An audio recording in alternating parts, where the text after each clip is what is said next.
Welcome to YAFT, yet another food and travel channel. இன்னைக்கு நம்ம பார்க்க போற ரெசிபி பூஷ்ணிகா ஹல்வா. இந்த பூஷ்ணிகா ஹல்வா செய்யறதுக்கு வந்து நான் பெரிய சைஸ் வெள்ளை பூசணிக்காய் எடுத்திருக்கேன். இது 1 கிலோ இருக்கும். சுகர் வந்து 1 கப்பு. நம்ம எவ்வளோ பூசணிக்காய் துருவல் போடுறோமோ அதுக்கு ஈக்குவலாக இது வந்து பிழிஞ்சதுக்கு அப்புறம் என்ன இருக்கோ அந்த குவான்டிட்டிக்கு ஈக்குவலாக சுகர் சேர்க்கணும். இந்த சுகர் கிறிஸ்டலைஸ் ஆகாமல் இருக்க லெமன் ஒன்று எடுத்திருக்கேன். தேவையான அளவு நெய், கொஞ்சம் மஞ்சள் தூள். இது வந்து கலருக்காக, நான் ஆர்டிஃபிஷியல் கலர் சேர்க்கலை. ஏலக்காய் ஒரு 5 சேர்த்துருக்கேன். அதுக்கப்புறமா முந்திரி வந்து தேவையான அளவு. நம்ம மேலே இருக்க இந்த விதை பகுதியை எடுத்துகிட்டு போகிறோம். கீழே இருக்க தோலையும் எடுத்து இதை வந்து சின்ன சின்னதாக கட் பண்ணி ஒரு கிரேட்டர் வச்சு கிரேட் பண்ணிக்கலாம். இப்போ பூஷ்ணிக்காயோட விதை தோலெல்லாம் எடுத்துட்டோம். இந்த மாதிரி ஒரு பெரிய சைஸ் கிரேட்டர் வச்சு நம்ம கிரேட் பண்ணிக்கலாம். இது நல்லா ஒரு பெரிய கிரேட்டரில் நம்ம துருவியாச்சு. இப்போ தண்ணி தனியாக, பூஷ்ணிக்காய் தனியாக நம்ம பிரிச்சுக்கலாம். இதை வந்து ஸ்குவீஸ் பண்ணி எடுத்துக்கலாம். ஸோ இந்த மாதிரி ஒரு ஸ்ட்ரெயினரில் வந்து இந்த பூஷ்ணிக்காவை போட்டு நான் ஸ்ட்ரெயின் பண்ணி இதோட ஜூஸ் தனியாக, இந்த ஃப்ளெஷ்ஷு தனியாக வந்து பிரித்து எடுத்துக்கலாம். இப்போ நம்ம பூஷ்ணிக்காய் வந்து தனியாக சாறு பிழிஞ்சு எடுத்து வச்சுட்டோம். தண்ணி தனியாக வச்சுருக்கோம். இதை நம்ம எப்படி குக் பண்ணுறதுன்னு பார்க்கலாம் வாங்க. இப்போ இந்த தண்ணியை ஒரு பாத்திரத்தில் ஊற்றி இதை நான் சூடு பண்ணிக்கிறேன். இது சூடு பண்ணுறப்பவே இது கூட வந்து கொஞ்சமாக வந்து மஞ்சள் தூள் ஆட் பண்ணுறேன். இது வந்து கலருக்காக. இப்போ இதை நம்ம கொதிக்க வச்சிடலாம் ஃபஸ்ட்டு. இப்போ ஒரு கடாய் கொஞ்சமாக சூடு பண்ணியிருக்கேன். இதில் கொஞ்சம் நெய் சேர்த்து நம்ம வந்து ஃபஸ்ட்டு இந்த முந்திரியை வந்து ரோஸ்ட் பண்ணி எடுத்துக்கலாம்.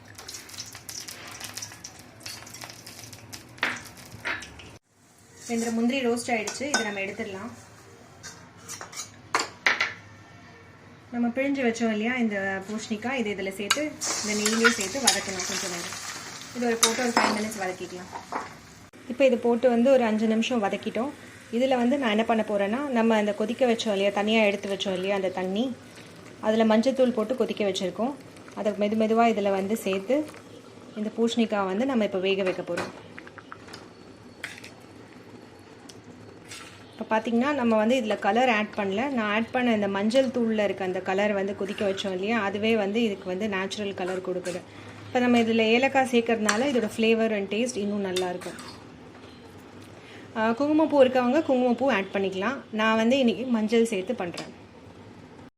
இப்போ நம்ம ஊற்றின அந்த பூஷ்ணிக்காய் தண்ணி வந்து கொதிக்க ஆரம்பிச்சிருச்சு. இப்போ இதை ஒரு மூடி போட்டு நம்ம வந்து ஒரு 5 to 10 மினிட்ஸ் வேக வச்சுக்கலாம். அதுக்கப்புறம் சர்க்கரை சேர்க்கலாம். இப்போ இதை ஓப்பன் பண்ணி பார்க்கலாம். நம்ம போட்ட தண்ணி எல்லாம் வந்து நல்லா சுண்டிடுச்சு.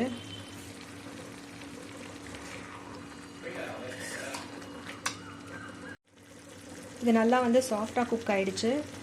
நம்ம போட்ட மஞ்சளோட வாசனையும் போயிடுச்சு. இந்த ஸ்டேஜில் வந்து இப்போ நம்ம இதுக்கு ஈக்குவலாக இருக்க அளவு சர்க்கரை வந்து சேர்த்துக்கலாம். இப்போ நம்ம இந்த பவுலில் எடுத்தோம் இல்லையா, இப்போ அதே அளவு வந்து சர்க்கரை வந்து இதில் ஆட் பண்ணுறேன். கொஞ்சம் சர்க்கரை நிறுத்திடுறேன். நம்ம பார்த்துட்டு மிக்ஸ் பண்ணிவிட்டு அதுக்கப்புறமா வந்து இதை ஆட் பண்ணிக்கலாம். இது வந்து நல்லா வெந்ததுக்கு அப்புறமா தான் நீங்கள் வந்து சுகர் சேர்க்கணும். வேகிறதுக்கு முன்னாடி சேர்த்துட்டிங்கன்னா சுகர் சேர்த்த அப்புறம் அந்த பூஷ்ணிக்காய் வேகாது. கொஞ்சம் கிரன்ச்சியாக இருக்கும் நடுவில். பூஷ்ணிக்காய் நல்லா சாஃப்டாக இருக்கணும்னா நல்லா வெந்ததுக்கு அப்புறம் தான் சுகர் சேர்க்கணும். சுகர் சேர்த்து திருப்பியும் ஒரு 5 to 10 மினிட்ஸ் வந்து நம்ம இதை வேக விடணும். அந்த சுகர் சிரப்பில் இது நல்லா வேகணும். இது செய்கிற டைம் வந்து ரொம்ப அதிகமாக தான் இருக்கும். பட் இதோட டேஸ்ட் ரொம்ப நல்லாயிருக்கும். இதுக்கப்புறம் நம்ம இதில் வந்து ஒரு சிட்டிக்கை உப்பு சேர்த்துக்கலாம். இப்போ இதில் வந்து ஒரே ஒரு சின்ன பிஞ்ச் சால்ட் நான் சேர்த்துக்கிறேன்.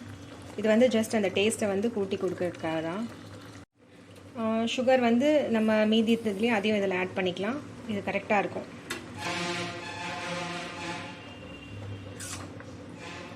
ஸோ நான் எவ்வளோ அளவு பூஷ்ணிக்காய் பிழிஞ்சு எடுத்தனோ அதே அளவு சர்க்கரை எடுத்து வச்சுருந்தேன். அது மொத்தத்தையும் நான் இப்போ இதில் சேர்த்துட்டேன். இது இன்னும் ஒரு 5 to 10 மினிட்ஸ் நல்லா கொதிக்கட்டும். இப்போ இந்த ஸ்டேஜில் வந்து நான் பார்த்தீங்கன்னா ஒரு டேபிள் ஸ்பூன் அளவு நெய் மட்டும் கொஞ்சமாக சேர்த்துக்கிறேன். இதுக்கப்புறம் ஃபினிஷ் பண்ணுறப்போ இன்னும் ஒரு டேபிள் ஸ்பூன் நெய் சேர்த்துக்கலாம்.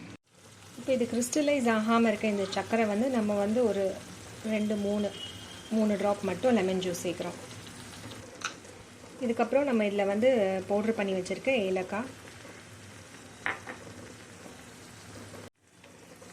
ஏலக்காவோட இப்போ நம்ம ஃபைனலாக இன்னும் ஒரு டேபிள் ஸ்பூன் நெய் மட்டும் சேர்த்துக்கலாம்.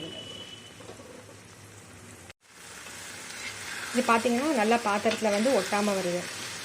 இந்த ஸ்டேஜ் தான் கரெக்டாக இருக்கும். நம்ம இதோட வந்து இதை ஆஃப் பண்ணிக்கலாம். ஃபைனலாக நம்ம வந்து ஃப்ரை பண்ணி வச்சுருக்க முந்திரியை வந்து ஆட் பண்ணிடலாம். நம்மளோட சுவையான பூஷ்ணிக்காய் ஹல்வா ரெடி ஆயிடுச்சு. இது நீங்களும் உங்கள் வீட்டில் ட்ரை பண்ணி பாருங்கள். இந்த வீடியோ உங்களுக்கு பிடிச்சிருந்ததுன்னா உங்கள் ஃப்ரெண்ட்ஸ்க்கு ஷேர் பண்ணுங்கள், எங்களுக்கு கமெண்ட் பண்ணுங்கள், சப்ஸ்கிரைப் பண்ணுங்கள். தேங்க்ஸ் ஃபார் வாட்சிங்.